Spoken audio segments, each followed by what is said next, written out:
লাল রং আমার খুবই পছন্দ। তাই তো এত রক্তের খেলা। তাছাড়া তেমন কিছুই না। তোর রক্ত খুব টানছে আমায়। দৃষ্টি সীমানার শেষাংশ পর্যন্ত ঘন জঙ্গলের আবছায়া। দূর দূরান্তের গহীন জঙ্গল থেকে ভেসে আসছে বন্যপ্রাণীর ভয়ঙ্কর সব হাঁকডাক। ছুটছে লোকটা সরু অন্ধকারে আচ্ছন্ন রাস্তায়। চারিপাশে শুধু লম্বা সারি সারি ঘন গাছ। অন্ধকারে যা দেখতে লাগছে আকাশ ছোঁয়া। শীতল বাতাস বইছে চারিপাশে। অতিবাহিত ঠান্ডা বাতাসেও লোকটার উত্তেজনায় থরথর করে কাঁপতে থাকা ঘর্মাক্ত শরীর থেকে টপ টপ করে নিঃসরণ হচ্ছে ঘাম। পায়ের নিচে পিষে যাচ্ছে মৃত্তিকায় ঘামের বিন্দু কণাগুলো। মস্তিষ্ক নিউরন শ্রবণেন্দ্রিয় ঝাঁঝরা করে দিচ্ছে সেই ভয়ঙ্করী বাক্যগুলো।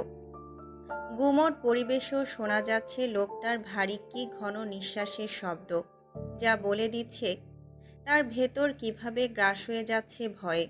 ভয়, মৃত্যুর ভয়। ল্যাম্পপোস্টের নিয়ন রোশনাই আলো ছড়িয়ে ঘন জঙ্গলের মধ্যে দিয়ে ছুটছে বাঁচার জন্য। ঘন গাছপালা ফোকর গলিয়ে এগিয়ে গিয়েছে রাস্তাটা। শুনশান নিস্তব্ধ রাতে আঁকাবাঁকা রাস্তাটাকে নিজের মৃত্যুচক্রের মতো লাগছে লোকটার কাছে। ভয়াতুর চোখগুলো আশপাশ আমলে না নিয়ে ছুটে চলছে অবিরাম। জীবন বাঁচানোর এক ক্ষুদ্র প্রয়াস।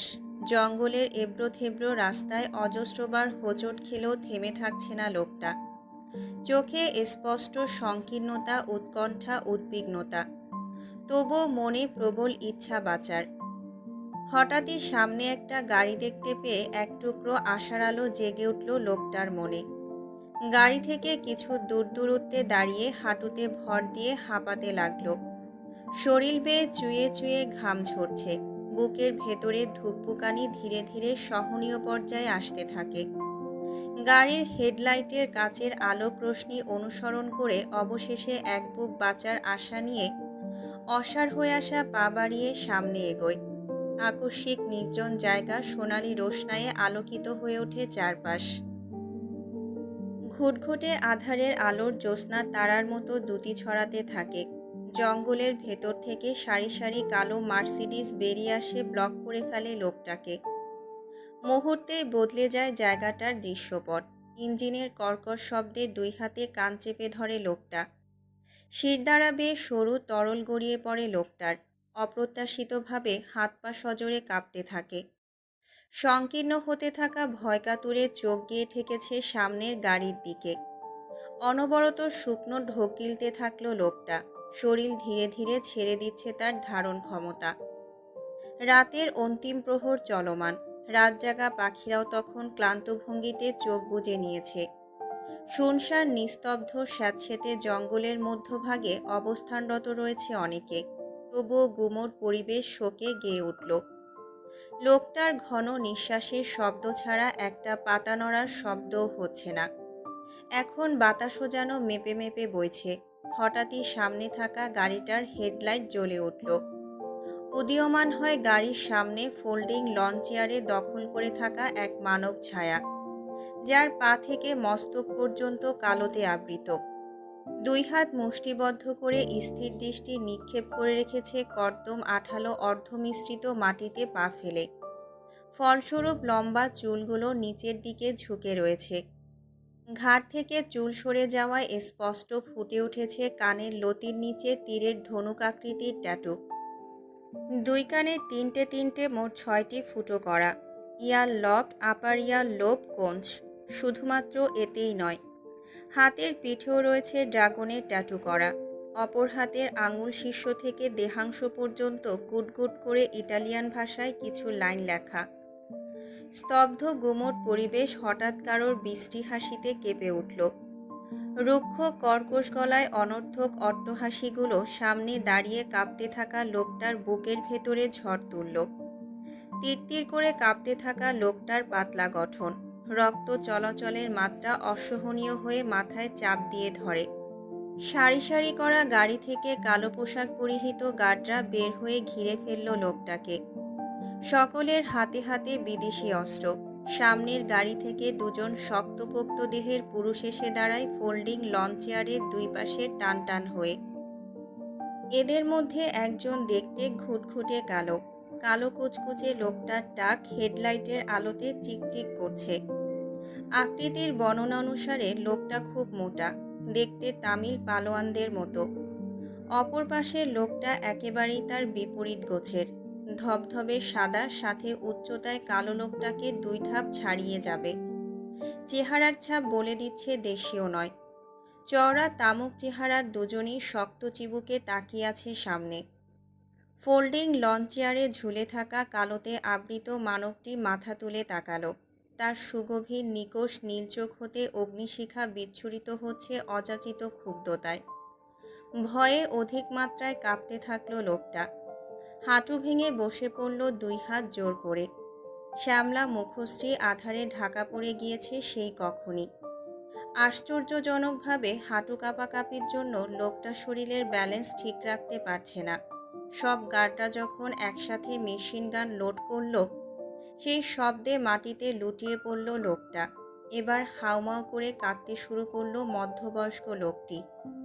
চেহারায় বয়সের ছাপ স্পষ্ট, তবে শরীর এখনো বেশ ভালোই ধরে রেখেছে। Welcome to my paradise. রুক্ষ কর্কশ গলার এই বাক্যগুলো মস্তিষ্ক, নিউরন, শ্রবণেন্দ্রিয় ঝাঁঝরা করে দিল লোকটার।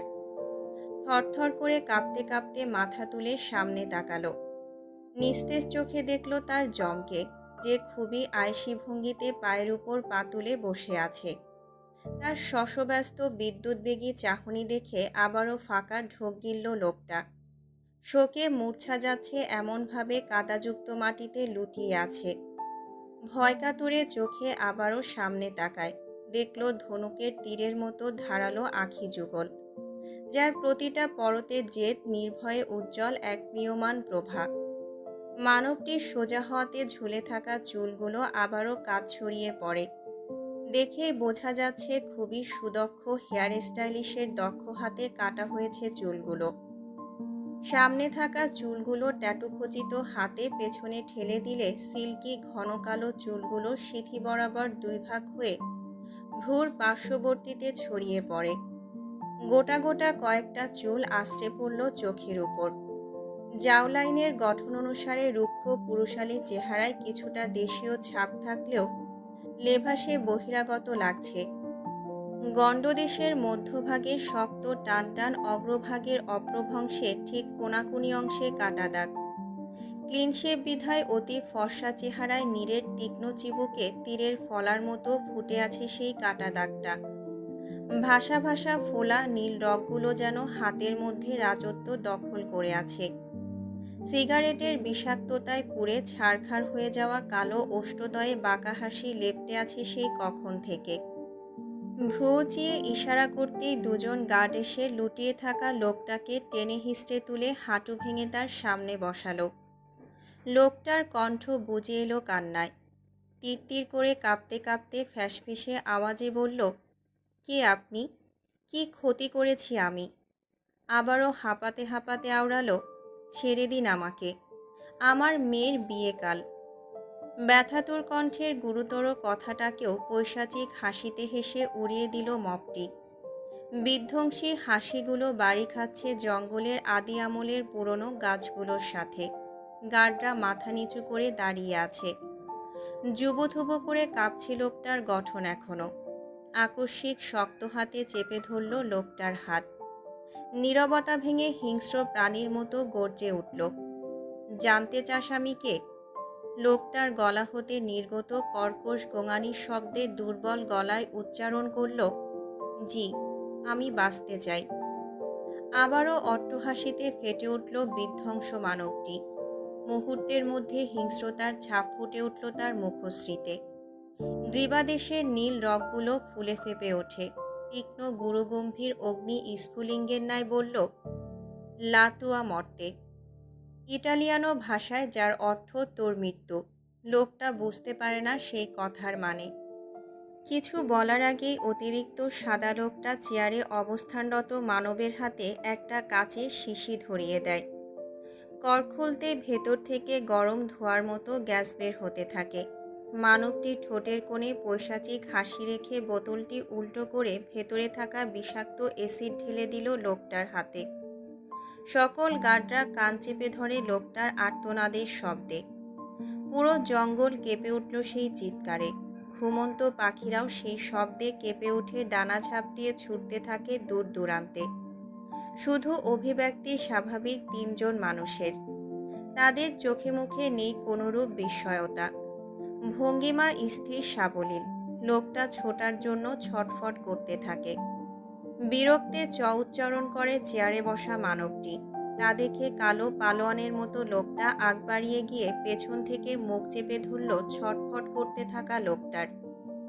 বিছিয়ে রাখা পায়ের উপর পা দিয়ে চেপে ধরলে হাড্ডি ভাঙার মটমট শব্দ ভেসে আসে। 122 কেজি ওজনের মানুষ একজন মধ্যবয়স্ক লোকের পায়ের উপর উঠে দাঁড়াতে কাদাযুক্ত মাটির সাথে মিশে যেতে থাকে লোকটার হাঁটুর নিচের অংশ। ফ্লুরো অ্যান্টিমোনিক অ্যাসিড এখন পর্যন্ত আবিষ্কৃত সবচেয়ে শক্তিশালী অ্যাসিড। অ্যান্টিমনি, ফ্লোরিন এবং হাইড্রোজেন প্রধান উপাদান। এটি হাইড্রোজেন ফ্লোরাইড এবং অ্যান্টিমনি পেন্টাফ্লোরাইডের মিশ্রণ, যাতে বিভিন্ন ক্যাটেশন এবং অ্যানিয়ন রয়েছে। এটির পিএইচ শতকরা সালফ্রিক অ্যাসিডের তুলনায় কুইন্টিলিয়ন গুণ বেশি। এটির প্রতিক্রিয়ায় লোকটির হাত থেকে মাংস গলে খুলে পড়ছে। গলিত মাংসগুলো কাদামাটির সাথে মিশে যাচ্ছে তৎক্ষণাৎ। মাংস খুলে পড়তে পড়তে একসময় হাতের হাড্ডি ভেসে উঠল। ছটফটানি কমতে থাকে লোকটার। অসাড় হয়ে আসে শরীর ছেড়ে দেয় নিস্তেজ ভঙ্গিতে। মানবটি কালো লোকটাকে ইশারা দিলে সঙ্গে সঙ্গে বলিষ্ঠ হাত দিয়ে লোকটার মুন্ডু দুই পাশে স্থিতিশীলভাবে দুইবার ঘুরিয়ে আচানক সর্বশক্তি ব্যয় করে একটানে ঘাট থেকে মুন্ডুটা আলাদা করে ফেলল। নিমিষেই দেহ থেকে পরাণ পাখি উড়াল দেয় দূর আকাশে। ছটফটানোর সুযোগও পায়নি লোকটা। গলার ফিনকি দিয়ে গড়গড় করে রক্ত বের হতে থাকে। তাজা লাল তরল উষ্ণ রক্ত গিয়ে ছিটকে পড়ল পৈশাচিক আত্মার মানবটির মুখে।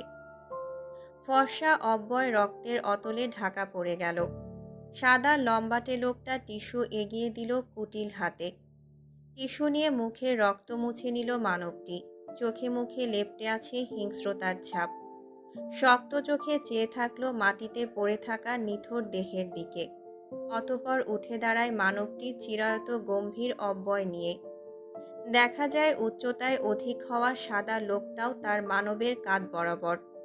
কালচে কালো ঠোঁট নাড়িয়ে চিরায়ত গম্ভীর গলায় বলল, খুব সুন্দরভাবে প্যাকেট করে লাশটা পাঠিয়ে দেওয়া হোক। সাদা লোকটি মাথা নাড়িয়ে কোটের ভেতর থেকে আইপ্যাড বের করে তাতে গভীর দৃষ্টি রেখে বলল, বস, সকাল 6টায় ফ্লাইট আছে। বাকি কাজগুলো এখানকার লোকেরা সামলে নেবে। প্রত্যুত্তর করে না মানবটি। ইতিমধ্যে গার্ডরা লাশটি নিয়ে অন্য গাড়ির ডিকিতে তুলে ফেলেছে। কালো লোকটা এসে ডোর হ্যান্ডেলে টান দিয়ে ডোর ওপেন করে দিলে লোকটা গিয়ে আয়েশি ভঙ্গিতে গাড়িতে বসল। সাদা লোকটি গিয়ে ড্রাইভিং সিটে বসল। পাশের সিটে কালো লোকটি টিস্যু দিয়ে হাতের মুখে রক্ত মুছতে থাকে। ডিরেকশনের জন্য চেয়ে থাকলে প্যাসেঞ্জার সিট থেকে মানবটি জলদ গম্ভীর কণ্ঠস্বরে বলল, নিজের হাতে সব কয়টা শেষ করে যাব এবার। আর কিছু বলতে হয়নি। মাথা নাড়িয়ে গাড়ি স্টার্ট দিল সাদা লোকটি। মন নিল লোকালয়ের উদ্দেশ্যে। ভুবন আলো করে সূর্যের আলো ফুটলেও সূর্যমুখীর ন্যায় গোলবৃত্তের চারিপাশ পাতার মতো গুটগুট করে সাজানো সূর্য এখনও মেঘের আড়ালেই চাপা পড়ে আছে। মুষলধারে বৃষ্টি পড়ছে। আকাশ যেন আজ ভেঙে পড়েছে একদম। একটানা 3 ঘন্টা যাবৎ বৃষ্টি হচ্ছে। এখনও থামার কোনো সম্ভাবনা লক্ষ্য করা যাচ্ছে না। ইতিমধ্যে অনেক রাস্তাঘাটে পানি জমে রাস্তা ব্লক হয়ে গিয়েছে। চাইলেও জোরে গাড়ি চালাতে পারছে না ন্যাসো। পাশে বসে বিরক্তে হাঁসফাঁস করছে লুকাস। ন্যাসো একজন ইটালিয়ান নাগরিক। 6 ফিট 1 ইঞ্চির ন্যাসো বর্তমান যুগের মেয়ের ক্রাশ কনফেশনে অলওয়েজ টপে থাকে। বলিষ্ঠ দেহের সাথে দেখতেও খুব আকর্ষণীয় এবং ফিটফাট। 33 বছরের ন্যাসো এখনও দেখতে তাগড়া যুবকের মতোই ছিমছাম। দৈহিক গঠন অনুযায়ী রোমান পুলিশের মতো লাগলেও জড়িয়ে আছে অন্যায়ের সাথে আষ্টে পৃষ্ঠে। আগে আন্ডারগ্রাউন্ডে ড্রাগ ডিলার ছিল। ন্যাসোর শুটিং স্কিল দুর্দান্ত, সেই সাথে খুবই সূক্ষ্ম বুদ্ধিমত্তার অধিকারী। 8 বছর কালো ব্যবসার আড়ালে থাকা ন্যাসোর নামে ছিল না কোনো পুলিশ ফাইল। মানুষ মারার হাতও তার খুবই চালু, খুবই সুন্দরভাবেই গড়ে তুলেছিল কালো ব্যবসার সাম্রাজ্য। তবে এখন আর আড়ালে নেই, প্রকাশ্যে স্মাগলিং করে। তবে প্রশাসন এর বিরুদ্ধে কোনো স্টেপ নিতে পারে না, কারণ এখন মাথার উপরে আছে শক্ত একটা হাত। মালিক থেকে পিএ হলেও লাভের কমতি নেই বিজনেসে। পিএর পাশাপাশি 4 বছর যাবৎ নিয়োজিত আছে রয়্যাল বডিগার্ড হিসেবে। লুকাস তামিলনাড়ুর নাগরিক, তাই দেখতে এত কালো আর পালোয়ানদের মতো। জন্মসূত্রেই পাওয়াই গায়ের রং। উপর দিয়ে চেহারা যতটা ভোলাভালা, ভেতর থেকে ঠিক ততটাই নৃশংসতায় ভরা। পালোয়ানের মতো শরীর দিয়ে পিষে ফেলে যে কোনো মানুষকে মুহূর্তের মধ্যেই। খুন করতে একবারের জন্য হাত কাঁপে না। তার খুনের প্রতিটা বর্ণনা সাধারণ মানুষের ঘাম ছোটাতে বাধ্য। অতি নৃশংসভাবে খুন করে মানুষকে। এককালীন বক্সার ছিল, জাতীয় পুরস্কারও পেয়েছে 3 বার।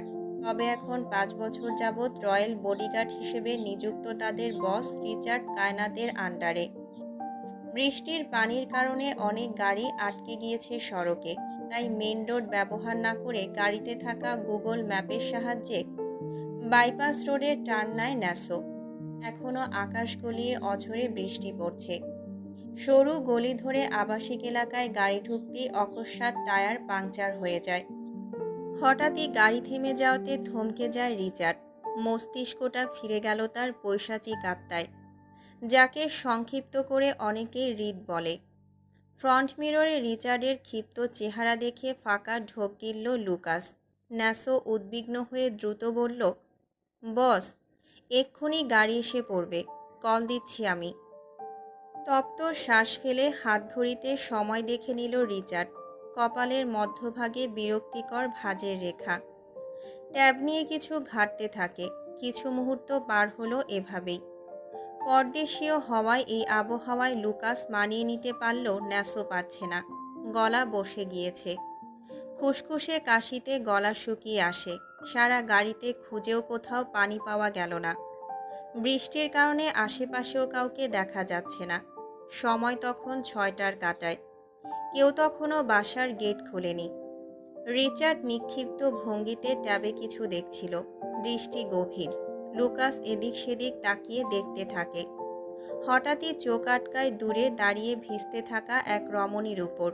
চোখ বড় বড় হয়ে যায় লুকাসের। অবিশ্বাস্য স্বরে আওড়ালো, লাল চুল। বুঝতে পারল না ন্যাসো। ভ্রু কুঁচকে বলল, কি? ভূত বলে চেঁচিয়ে উঠল লুকাস। ন্যাসো লুকাসের কথায় কোনো প্রত্যুত্তর না করে ঠোঁট কামড়ে ভ্রু চিয়ে বাইরে তাকিয়ে ওর দৃষ্টি অনুসরণ করল। রিচার্ড নিজেও ট্যাব থেকে মাথা তুলে ওদের দৃষ্টি অনুসরণ করে বাইরে তাকালো। বাংলাদেশি মেয়েদেরও লাল চুল হয়? লুকাস ন্যাসো একে অপরের দিকে চাওয়াচাওয়ি করে। ন্যাসোর চোখেও কিছুটা বিস্ময়।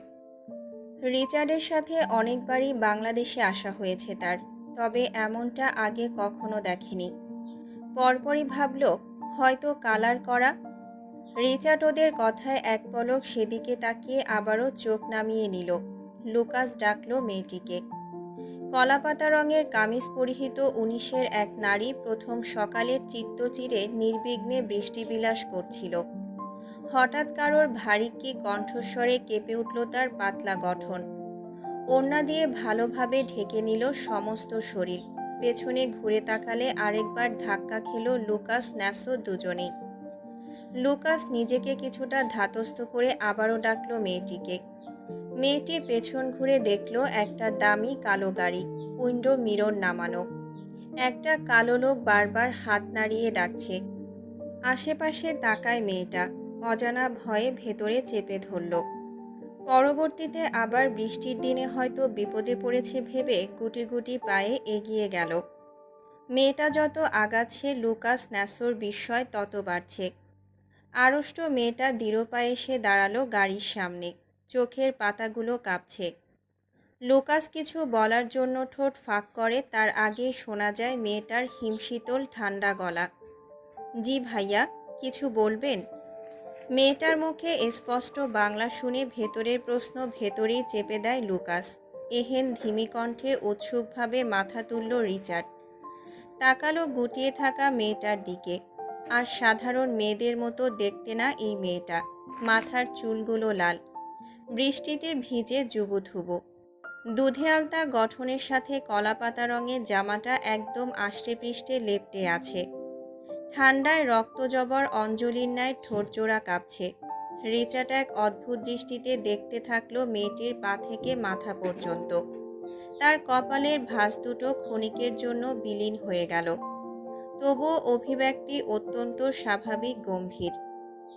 এত সকালে বৃষ্টিতে ভিজছ কেন? সর্দি লেগে যাবে তো।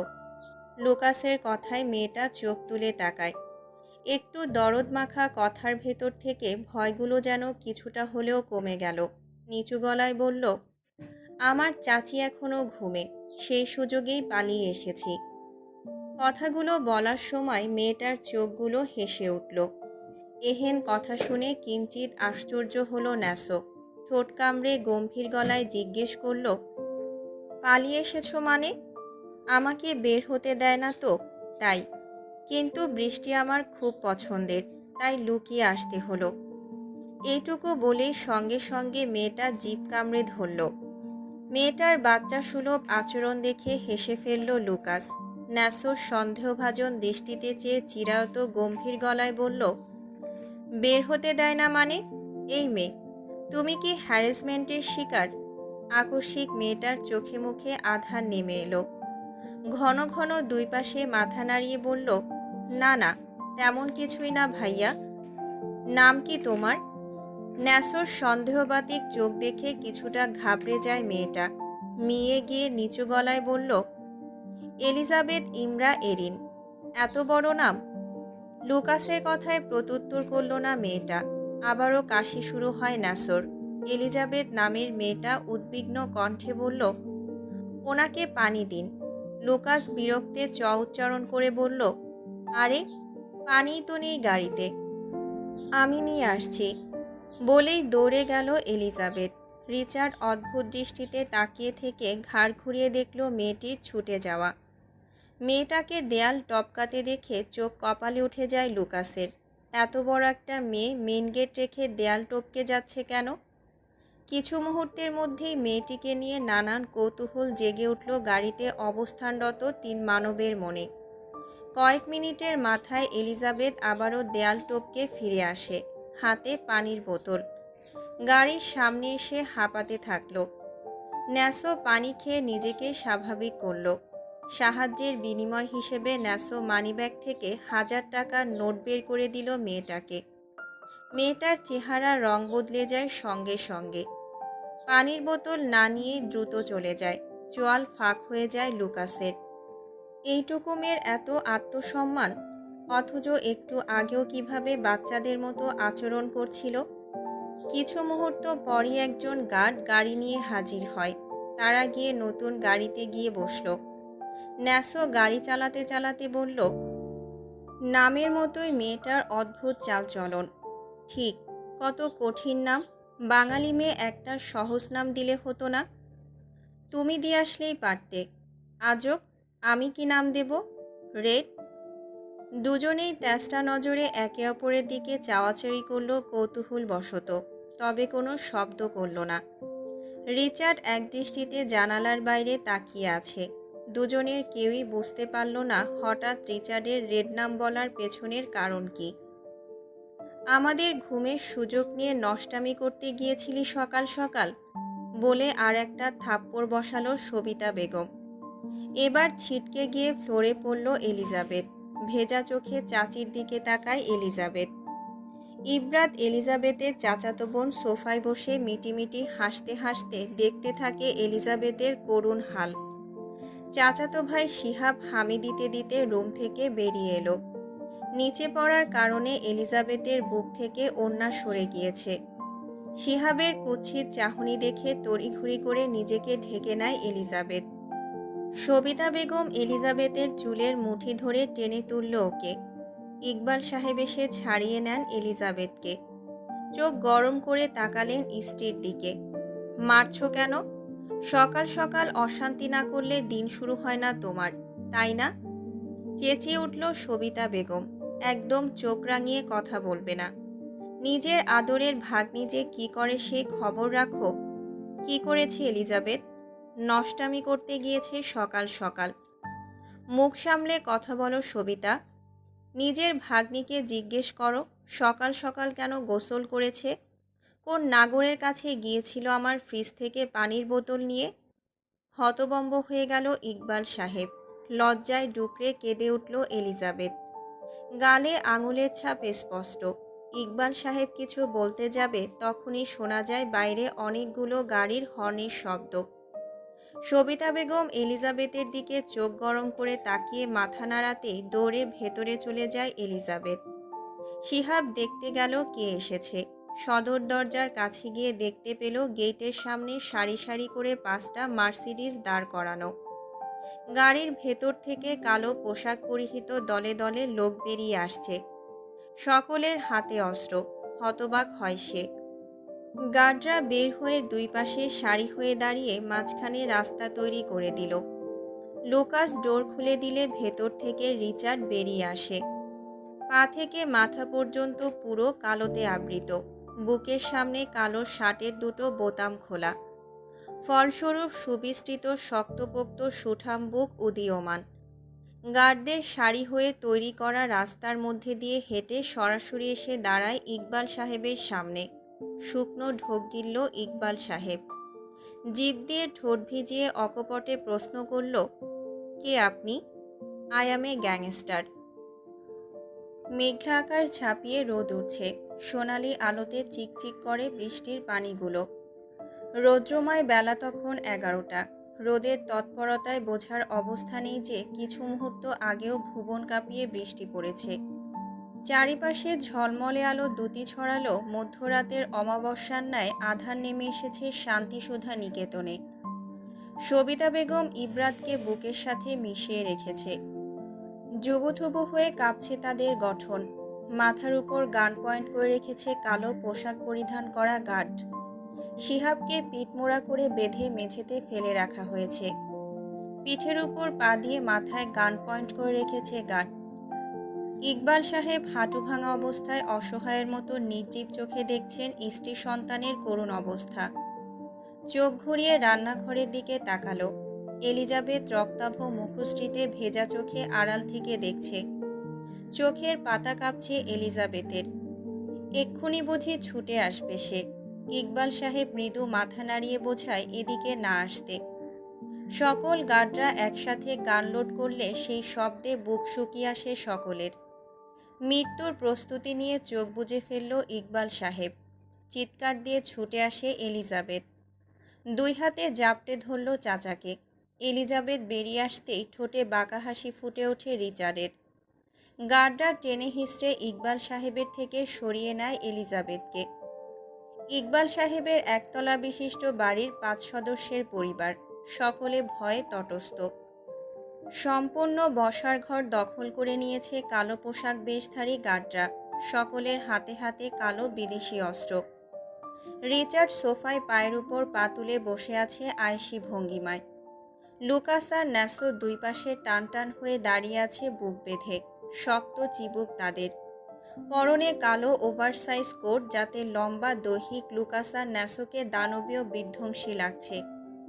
তরুণ বয়সী রক্তগরম শিহাব চেঁচিয়ে উঠল পরিস্থিতি না বুঝেই। সবিতা বেগম ছেলেকে হাজারবার চোখে ইশারা দিয়ে চুপ করতে বললেও চুপ করে না শিহাব। গুমোট পরিবেশে শুধু শোনা গেল শিহাবের উগ্র কণ্ঠস্বর, আমাদের এভাবে বন্দি করে রেখেছেন কেন? কি চাই?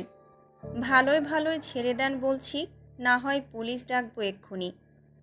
হঠাৎই রিচার্ডের অট্টহাসিতে কেঁপে উঠল শান্তিসুধা নিকেতন।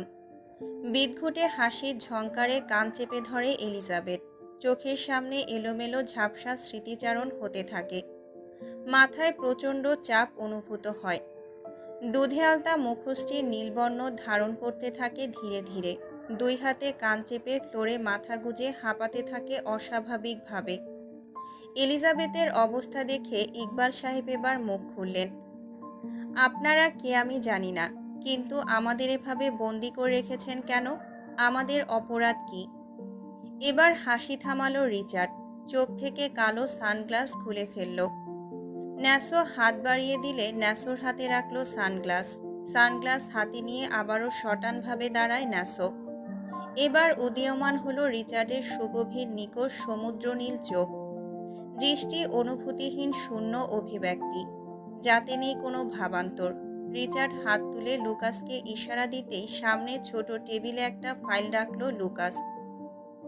উপরে ক্যাসিনোর লোগো দেখা মাত্রই শুকনো ঢোক গিলল শিহাব। এতক্ষণের তেজ মুহূর্তে মিয়ে যায়। তা দেখে ঠোঁট বাঁকিয়ে হাসল রিচার্ড। টাকা চাই, টাকা। কিসের টাকা? ইকবাল সাহেবের কথায় রিচার্ড কোনো প্রত্যুত্তর করে না। ভাবলেশীনভাবে সোফায় গা এলিয়ে দেয়। গার্ড শিহাবের পিঠে পা দিয়ে আরও জোরে চেপে ধরলে ব্যথায় কুকড়িয়ে ওঠে শিহাব। সবিতা বেগম আদরের ছেলের এই অবস্থা দেখে হাউমাউ করে কাঁদতে থাকে। আমার ছেলেকে ছেড়ে দিন, কি ক্ষতি করেছি আমরা আপনাদের? কোনোরূপ উত্তরের বিপরীতে শিহাবের পিঠে শুধু চাপ বাড়তে থাকে। শিহাব এবার খুব ভালো করেই বুঝতে পারছে ওর মুখ থেকে সত্যিটা বের করতে চাইছে রিচার্ড। অগত্যা এবার মুখ খুলল শিহাব। বিস্ময়কর চোখে তাকিয়ে বলল, রয়্যাল ক্যাসিনো আপনার? এবারও শুধু ঠোঁট বাঁকিয়ে মৃদু হাসল রিচার্ড। হাসিটা বরাবরের মতোই দেখা দিল না দন্তপাটে। সোজা হয়ে দুই হাঁটুর উপর কোনোই ভর দিয়ে বসল রিচার্ড। দৃষ্টি সরাসরি নিক্ষেপ করল শিহাবের ভয়াতুর চোখে। তীক্ষ্ণ চেহারার নীল চোখে সেই চিরাচরিত চাহনি তীরের ফলার মতো বেঁধে শিহাবের বুকে।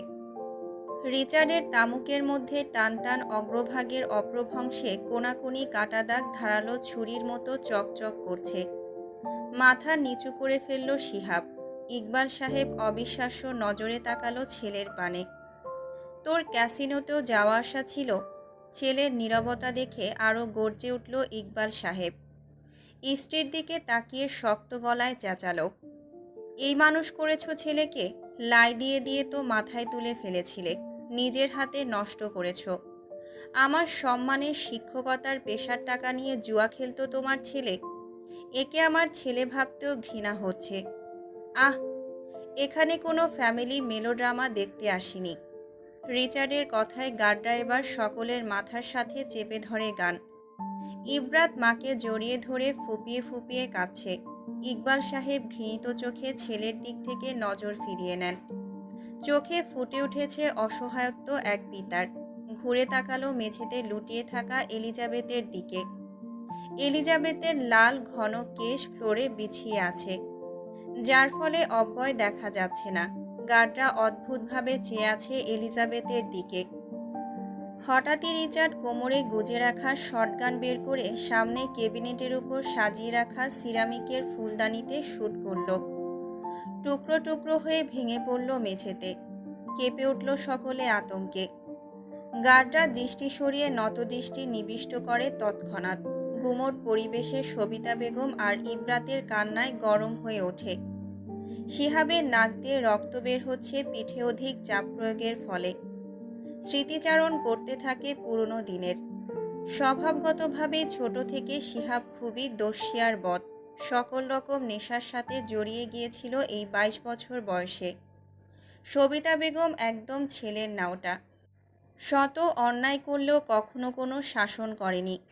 বরঞ্চ ইকবাল সাহেব করতে চাইলে ওনার সাথে ঝগড়া বিবাদ করত। ছেলে ককে খ বুঝালে সেটাই মেনে চুপ থাকত। নেশার পাশাপাশি একটা সময় জুয়া খেলায় জড়িয়ে যায় শিহাব। প্রথম প্রথম লাভ দেখে ধীরে ধীরে লোভে পড়ে টাকার সংখ্যা বাড়াতে থাকে। কিন্তু পরিস্থিতি বা কপাল যাই বলা হোক, সব সময় আমাদের অনুকূলে থাকে না। লোভ থেকে বের হতে পারেনি শিহাব। এমন করতে করতে এক সময় অনেক টাকার ঋণ হয়ে যায় ক্যাসিনো ম্যানেজারের কাছে। 3 মাস যাবৎ শুধু সময় চেয়ে আসছে পরিশোধ করে দেবে বলে। তখনও জানত না ক্যাসিনোর মালিককে। কিন্তু এমনটা হবে তা কল্পনাও করেনি শিহাব। এদের নীরবতায় এবার বিরক্ত হয় রিচার্ড। বেশি কথা বলা এবং সময় ব্যয় করা দুটো জিনিসেই খুব স্ট্রিক্ট রিচার্ড। হিংস্রতার টানাপোড়েনে ধামাচাপা পড়ে যাওয়া অমানবিক মস্তিষ্কে এসব কান্না ন্যাকা কান্না ছাড়া কিছুই মনে হয় না। রাগে কপালের পাশে রগগুলো ফুলে ফেপে উঠেছে। হিংস্র প্রাণীর মতো গর্জে উঠল রিচার্ড। আর একটা সাউন্ড হলে এক্ষুনি মাটি চাপা দিয়ে দেব সবগুলোকে। সবিতা বেগম দুই হাতে মুখ চেপে ধরল মেয়ের। নিজে দাঁতে দাঁত চেপে যথাসম্ভব চেষ্টা করছে কান্না আটকানোর। ইকবাল সাহেব তপ্ত শ্বাস ফেলে কোনো রকম ভনিতাহীন বলল, কত টাকা? 25 লাখ। রিচার্ড নিরুদ্বেগ ভাব নিয়ে বলল, চোখ কপালে উঠে যাওয়ার উপক্রম ইকবাল সাহেবের। রক্তাভ মুখে তাকায় ছেলের দিকে। লজ্জায় মাথা তোলে না শিহাব। সবিতা বেগম কান্না মিশ্রিত গলায় ছেলেকে বলল, বাপ, এটা তুই কি করলি? এত টাকা কোথায় পাবো আমরা? হয় টাকা, না হয় জীবন। You have just two option. Sabita Begum এবার ছুটে গিয়ে রিচার্ডের পায়ে পড়ল। অঝরে কাঁদতে থাকে। মাথায় রক্ত উঠে যায় রিচার্ডের। তীব্র ঘৃণায় চোখের নীলমণির পাশে সাদা অংশ অগ্নিকুণ্ডের লাল লাভান্যায় রূপ ধারণ করে। লুকাস আর ন্যাসোর মতো হিংস্র স্বভাবে দুজনও ঘাবড়ে যায় এটা দেখে। লুকাস চটজলদি টেনে রিচার্ডের পা থেকে সরিয়ে আনে সবিতা বেগমকে। মহিলা আকুতি মিনতি করতে থাকে রিচার্ডের দিকে তাকিয়ে। আমার ছেলেকে ছেড়ে দাও, তোমার পায়ে ধরি বাবা। একটা মাত্র ছেলে আমার। আমার ছেলের কিছু হয়ে গেলে কি নিয়ে বাঁচবো আমরা? ছোট মানুষ ভুল করে ফেলেছে, কিছুদিন সময় দাও আমাদের, আমরা সব টাকা পরিশোধ করে দেব। সবিতা বেগমের প্রতিটা কথায় রিচার্ডের রাগ তিরতির করে বাড়তে থাকে। হিংস্র জানোয়ারের মতো চোখ বুজে অযথা সিলিংয়ে গুলি করতে থাকে অনবরত। আশেপাশে গাছপালায় অবস্থানরত সকল পাখিও উড়ে গেল গুলির বিকট শব্দে। এবার শোনা যায় এলিজাবেথের হুড়হুড় করে কান্নার আওয়াজ। কান্নার তালে তালে শরীর কাঁপছে। এলিজাবেথের কান্নার শব্দে নিজের চুল টেনে ধরে ফুঁসতে থাকে রিচার্ড। গার্ডরা মাথা নত করে তাকিয়ে আছে তখনও। আকস্মিক চেহারার রং পাল্টে গেল রিচার্ডের।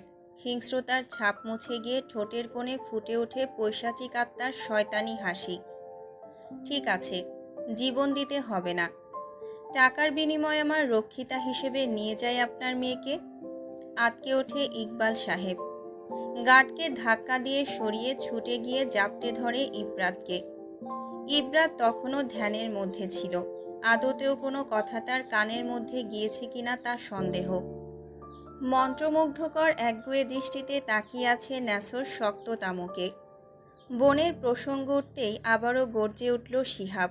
চেঁচাতে থাকল, আমার বোনের গায়ে একটা কেউ হাত দিলে কুত্তা দিয়ে খাওয়াবো আমি। রিচার্ডের ঠোঁটের কোণে তখনও বাঁকা হাসি। খানিকটা ঝুঁকল শিহাবের দিকে। হেসে সরু গলায় বলল, আর ইউ শিওর? অতর্কিত আক্রমণে মাটিতে আবারও লুটিয়ে পড়ল শিহাব। পা থেকে গড়গড় করে রক্ত বের হচ্ছে। সবিতা বেগম জানপ্রাণ দিয়ে চেষ্টা করছে ছুটে ছেলের কাছে যাওয়ার জন্য। এলিজাবেথ এক কোণে বসে ফুপিয়ে ফুপিয়ে কাঁদছে। তাকিয়ে দেখতে পারছে না সামনের অপ্রীতিকর ভয়ঙ্কর দৃশ্য। কুণ্ডলি পাকিয়ে আসা দুর্বল গলায় উচ্চারণ করল, ওদেরকে ছেড়ে দিন না। কি ক্ষতি করেছে আপনার? ভাইয়া, সকালেও তো আপনাকে সাহায্য করেছি আমি। এহেন গুমট পরিবেশে এলিজাবেথের হিমশীতল ঠান্ডা গলা যেন এক ফালি উষ্ণ হাওয়া বইয়ে দিয়ে গেল। লুকাস এলিজাবেথের করুণ দৃষ্টি উপেক্ষা করে চোখ ফিরিয়ে নেয়। তাদের মন শক্ত ধাতু দিয়ে গড়া। এই প্রফেশনে নমনীয়তা চলে না। এখানে ঠাঁই নেই কোনোরূপ ভালোবাসা, ভালো লাগা, কৃতজ্ঞতা। হিংস্রতার উগ্রতা ছাড়া বাকি সকল কিছুই নস্যি তাদের জগতে। এলিজাবেথের কথা শুনে কিরমিরাতে থাকে সবিতা বেগম। তার মানে তুই এদেরকে এখানে নিয়ে এসেছিস? অকৃতজ্ঞ নেমক হারাম! এতদিন আমার নুন খেয়ে আমারই পিঠে ছুরি মেরেছিস? না চাচি, বিশ্বাস করো, আমি চিনি না ওদের। এদের কাউকে চিনি না আমি। আর একটা কথাও বলবি না নষ্ট মেয়ে জাত। রূপ দেখিয়ে এদের উস্কিয়ে দিয়েছিস আমাদের বিরুদ্ধে। সবিতা, চুপ করো তুমি। নিজের ছেলের দোষ এভাবে ওর উপর চাপিয়ে দিতে পারো না। আমি কি পারি না পারি এটাই আজ দেখাবো। সবিতা বেগম ওদের থেকে ছুটে গিয়ে চুলের মুঠি ধরে টেনে তুলল এলিজাবেথকে। ব্যথায় এলিজাবেথের চোখের কার্নিশ ছাপিয়ে স্রোতের ধারা বইল। চাচির হাত থেকে ছোটার জন্য ছটফট করতে থাকে এলিজাবেথ।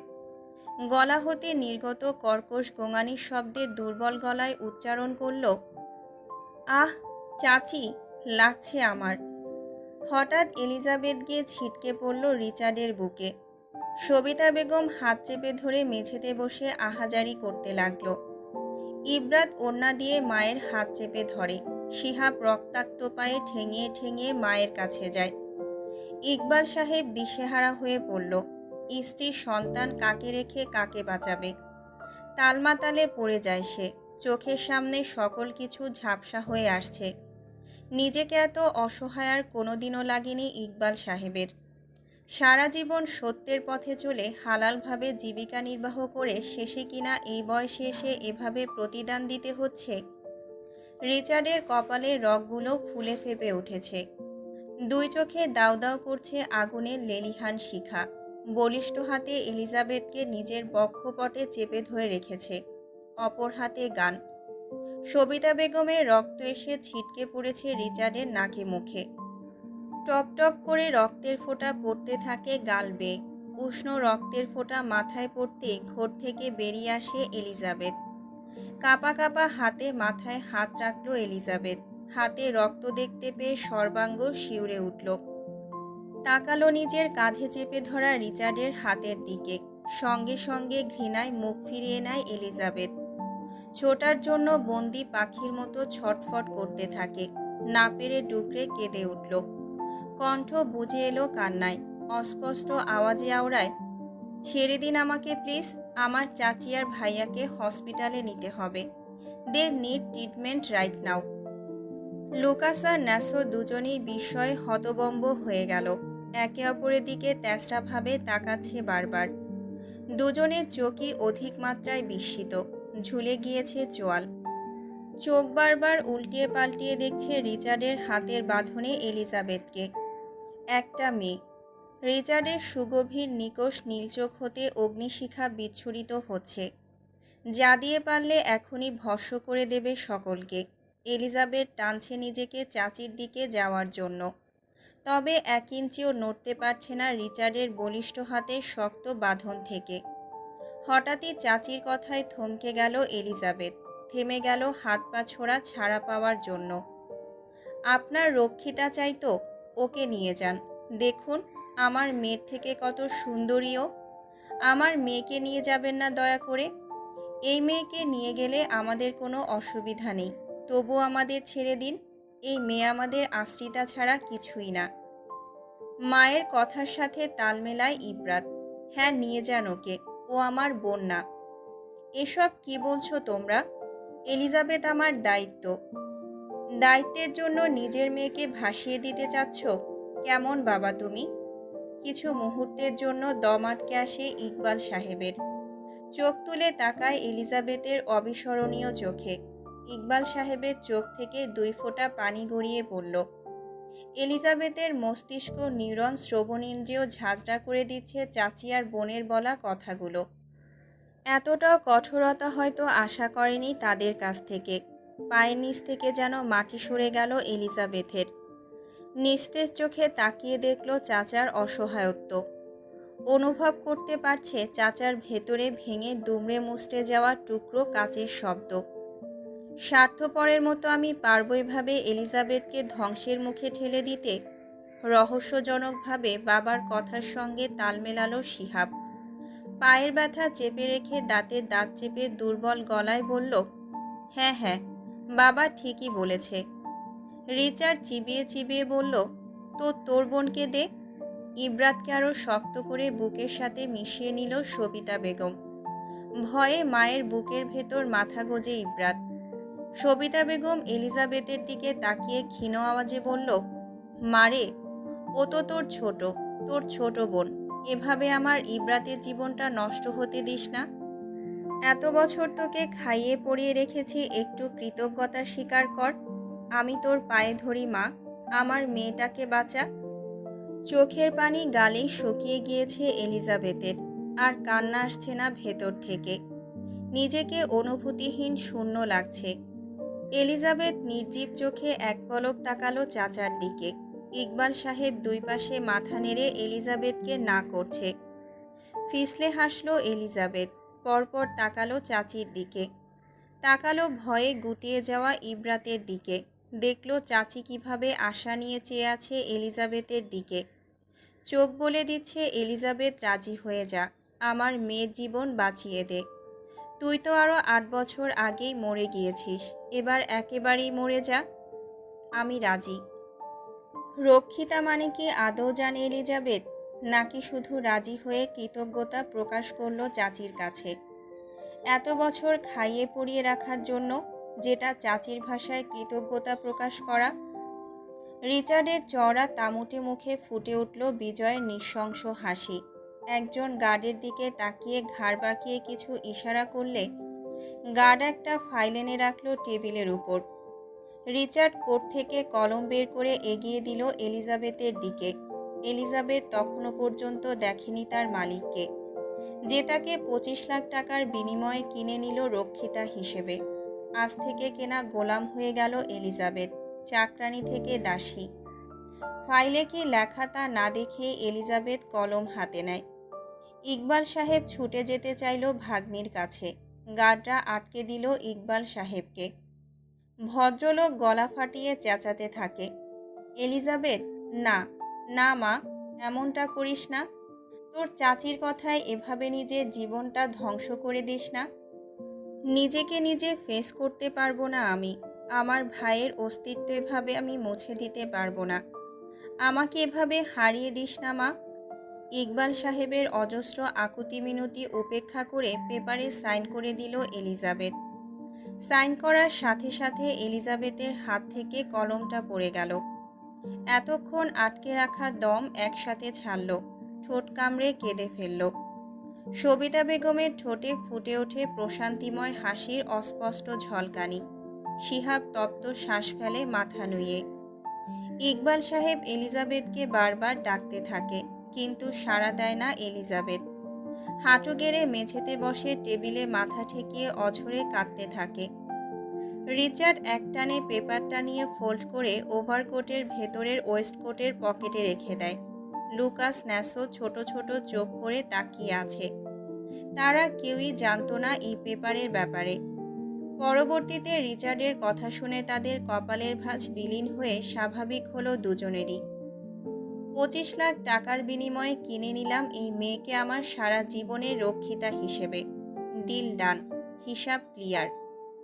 বলেই একটানে এলিজাবেথকে পুরুষালী রুক্ষ টান টান কাঁধে তুলে নিল, আর এক মুহূর্ত দেরি না করে গমগমে পায়ে বেরিয়ে গেল তৎক্ষণাৎ। লুকাসের চোখ কোটর থেকে বেরিয়ে আসবে এবার। ন্যাসো খুবই গম্ভীর লোক, খুব সহজেই কোনো কিছু তাকে বিচলিত করে না। রিচার্ডের পিছু পিছু গেল তারা। ইকবাল সাহেব গলা ফাটিয়ে চেঁচাতে থাকে পেছন থেকে। গার্ডের কাছ থেকে ছোটার জন্য আপ্রাণ চেষ্টা করতে লাগলো। এলিজাবেথ দৃষ্টিসীমানার বাইরে চলে যেতেই ব্যর্থ পিতার ন্যায় নিচে বসে ডুকরে কেঁদে উঠল ইকবাল সাহেব। গাড়ি চলছে হাইওয়ে ধরে, উদ্দেশ্য রিচার্ডের বাগান বাড়ি। প্রতি বছর একবারই দেশে আসে রিচার্ড, আর তখনই বাগান বাড়িতেই ওঠে। এলিজাবেথ কাঠের পুতুলের মতো জড়সড় হয়ে বসে আছে, একদৃষ্টিতে বাইরে তাকিয়ে আছে। সেকেন্ডের ব্যবধানে ওদের গাড়ি এগিয়ে চলেছে একের পর এক গাড়িগুলোকে ছাড়িয়ে। বাইরে তাকিয়ে থাকলেও কিছুই দৃষ্টিগোচর হচ্ছে না এলিজাবেথের। জীবনের কঠিন হিসেব মেলাতে ব্যস্ত সে। আজ থেকে কারো রক্ষিতা সে। নতুন জীবন, নতুন সূচনা। যে জীবনের জন্য এক কাপড়ে বেরিয়ে এসেছে সে। আচ্ছা, কেমনভাবে গ্রহণ করবে এলিজাবেথ সেই জীবনটাকে, বা সেই জীবন কিভাবে ওয়েলকাম জানাবে তাকে নতুন জীবনের সূচনায়? এলিজাবেথ কি আদৌ বুঝতে পারছে রক্ষিতা শব্দের মানে কি, না এখনও ঘোরের মধ্যে পড়ে আছে? ন্যাসো একটু পরপর ফ্রন্ট মিরর দিয়ে দেখছে রিচার্ডকে, যে ট্যাবে খুবই মনোযোগ দিয়ে কিছু দেখছে। ন্যাসো পরপর দেখল পাশে বসে থাকা একটা প্রাণহীন দেহকে, যা নিস্তব্ধতায় ছেয়ে গেছে। কোনো এক গহীনে জঙ্গলে হারিয়ে গিয়েছে সেই ছটফটে সত্তাটি, যা সকালেও ছিল, তারা দেখেছে। তবে কারোরই সাহস নেই রিচার্ডের কাছে প্রশ্ন করার। হঠাৎ কি এত জরুরি তলব ছিল যে 25 মিনিটের মধ্যে মেয়েটির সব ডিটেলস বের করে একদম রক্ষিতা বানিয়ে নিয়ে আসতে হলো, যেই মানুষটা নিজের বাসায় একজন ফিমেল মেইডও রাখে না। গাড়ি গিয়ে থামলো বাগান বাড়ির সামনে। চটজলদি দারোয়ান দৌড়ে এসে গেট খুলে দিল। রিচার্ডের আগমন দেখতে পাওয়া মাত্রই সকল গার্ডদের চেহারার রং বদলে যায়। ভয়ে তটস্থ হয়ে গেল সকলে। এটা বাগান বাড়ি হলেও আদতেও এটা কোনো দিক দিয়ে বাগান বাড়ির ক্যাটাগরিতে পড়ে না। অদ্ভুতভাবে ডিজাইন করাই আবাসস্থলটি। নেই কোনো উজ্জ্বল রঙের ছোঁয়া বা কোনো গাছগাছালি। বাংলো বাড়ির মতো ডুপ্লেক্স বাড়ির সামনে শুধু একটা সুইমিং পুল, তাছাড়া আর কিছুই নেই। প্রধান ফটকের সামনে সারি সারি করে কালো 4টে গাড়ি রাখা। অস্ত্র হাতে গার্ডরা চারদিকে ঘোরাঘুরি করছে মাছির মতো। সকলের পা থেকে মাথা পর্যন্ত কালো পোশাক, একই সাথে চোখে কালো সানগ্লাস। দেয়ালের উপর দিয়েও কাঁটাতার দেওয়া 4 ফুট উঁচু করে। দৃষ্টিসীমানার ভেতর আর কোনো বাড়ি নেই। লম্বা লম্বা ঘন ঝোপ জঙ্গল ছাড়া কিছুই দেখা যাচ্ছে না আশেপাশে। লোকালয় থেকে অনেকটা দূরেই বাগান বাড়ি। ঘন জঙ্গল পেরিয়ে আসতে হয় এখানে। জঙ্গল থেকে ভয়ানক প্রাণীদের অদ্ভুতরে আওয়াজ ভেসে আসছে। কেমন গা ছমছমে একটা পরিবেশ। গাড়ি সরাসরি গিয়ে থামলো মেন এন্ট্রেন্সের সামনে। দ্রুত লুকাস নেমে ডোর খুলে দিল। এলিজাবেথ তখনও ধ্যানমগ্ন ছিল। হঠাৎই শক্ত হাতের টান অনুভব করলে হতচেতন হয়ে ফিরল। রিচার্ড হ্যাঁচকা টানে এলিজাবেথকে আবারও কাঁধে তুলে নিল। সুবিস্তৃত শক্তপোক্ত সুঠাম বলিষ্ঠ দেহের অধিকারী রিচার্ডের এক হাতই যথেষ্ট ছিল এলিজাবেথের নরম তুলতুলে তনু বহন করার জন্য। রিচার্ড এক হাতে এলিজাবেথের কোমর পেঁচিয়ে ধরে পা বাড়িয়ে অগ্রসর হয় ভেতরে যাওয়ার উদ্দেশ্যে। প্রতিটা লম্বা কদমে পরনের ওভারসাইজ কোটের মধ্যে ঘর্ষণ সৃষ্টি হয়ে শব্দ তৈরি করছে। রিচার্ডের শরীর থেকে আসা পারফিউমের ড্রাকে স্মেল এলিজাবেথের কাছে এই মুহূর্তে পৃথিবীর সবথেকে জঘন্য ঘ্রাণ লাগছে। ধীরে ধীরে বুকের ভেতরটা শুকিয়ে আসছে অজানা ভয়ে। রিচার্ডের প্রতিটা কদমে কদমে বাড়ছে এলিজাবেথের ভয়। খামচে ধরে রিচার্ডের কোট। হাত পা অসাড় হয়ে যেতে থাকে। হ্যাঁ, এলিজাবেথ ভয় পাচ্ছে এবার। কি হতে চলেছে এলিজাবেথের সাথে?